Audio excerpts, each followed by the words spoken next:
Sobat Viral Kristen, minggu-minggu ini gereja-gereja beraliran Pantekosta Karismatik Gereja Pentakosta melakukan doa 10 hari atau doa 10 malam menantikan pencurahan Roh Kudus. Doa 10 hari atau doa 10 malam, pencurahan Roh Kudus adalah rangkaian ibadah doa khusus yang diadakan oleh gereja-gereja beraliran Pentakosta dan Karismatik, seperti GPDI, GBI, GPI, dan lainnya. Ibadah ini diadakan setiap tahun pada malam hari, dimulai tepat 1 hari setelah Hari Raya Kenaikan Yesus Kristus hingga malam menjelang Hari Raya Pentakosta. Selama 10 malam berturut-turut, jemaat berkumpul di gereja untuk mengikuti runtunan ibadah yang intens yang diisi dengan puji-pujian dan penyembahan.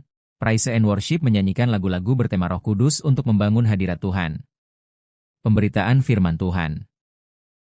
Khotbah rohani yang berfokus pada peran, buah, karunia, dan karakter Roh Kudus di dalam hidup orang percaya. Doa altar call jemaat diundang maju ke depan altar untuk didoakan secara khusus agar menerima baptisan atau kepenuhan Roh Kudus. Berdoa dalam bahasa roh, seluruh jemaat berdoa bersama secara serentak, di mana banyak diantaranya mengalir dalam bahasa roh, glosolali, sebagai tanda kepenuhan Roh Kudus. Berikut ini 4 alasan gereja beraliran Pantekosta Karismatik melakukan doa 10 hari pencurahan Roh Kudus yang tidak dilakukan oleh gereja non-aliran Pantekosta. Tapi sebelumnya jangan lupa untuk subscribe channel Viral Kristen ini agar kamu terus mendapatkan berita viral soal dunia kekristenan. Pertama, menaati perintah Yesus. Sebelum naik ke surga, Yesus memerintahkan para murid untuk tidak meninggalkan Yerusalem dan menantikan janji Bapa, yaitu baptisan Roh Kudus. Perintah Yesus untuk menantikan Roh Kudus dicatat secara jelas di dalam Alkitab, khususnya menjelang peristiwa kenaikannya ke surga. Yesus dengan tegas melarang para murid meninggalkan Yerusalem dan memerintahkan mereka untuk tinggal di situ guna menantikan janji Bapa, yaitu baptisan dan pencurahan kuasa Roh Kudus.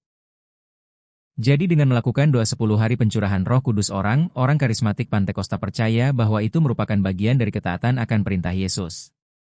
Kedua, meneladani sikap murid mula-mula. Dalam Kisah Para Rasul 1 ayat 14, dicatat bahwa selama masa penantian 10 hari tersebut, para murid berkumpul dan bertekun dengan sehati dalam doa bersama-sama hingga Roh Kudus dicurahkan. Karena mereka meneladani penantian 120 murid Yesus di kamar loteng Yerusalem, yaitu masa antara peristiwa kenaikan Yesus Kristus ke surga hingga hari pencurahan Roh Kudus pada hari Pentakosta. Berdasarkan kronologi Alkitab, jarak waktu dari kenaikan Yesus, 40 hari setelah Paskah, hingga hari Pentakosta, 50 hari setelah Paskah, adalah tepat 10 hari. Sikap inilah yang kemudian diteladani oleh aliran gereja Pantekosta Karismatik sehingga mereka melakukan doa 10 hari pencurahan Roh Kudus. Ketiga, memohon kepenuhan dan karunia. Meskipun gereja memahami Roh Kudus sudah dicurahkan secara historis 2000 tahun lalu, momen ini dipakai jemaat untuk berdoa agar secara pribadi terus dipenuhi Roh Kudus, menerima pengurapan baru, serta mengaktifkan 9 karunia roh dan 9 buah roh. Dalam doa 10 hari pencurahan Roh Kudus ini, jemaat meminta kepada Tuhan untuk mengalami kepenuhan Roh Kudus.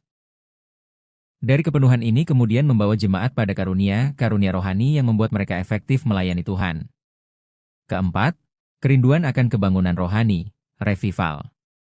Doa bersama secara komunal selama 10 hari ini ditujukan untuk memicu kebangunan rohani, baik di dalam gereja lokal maupun secara global.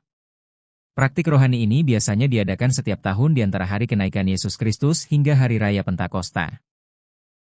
Jadi Sobat Viral Kristen, itulah 4 alasan mengapa gereja karismatik Pantekosta melaksanakan doa 10 hari pencurahan Roh Kudus. Melalui doa 10 malam inilah orang-orang Pantekosta menerima kuasa untuk menginjil dan menjadi saksi. Share pendapatmu di kolom komentar ya.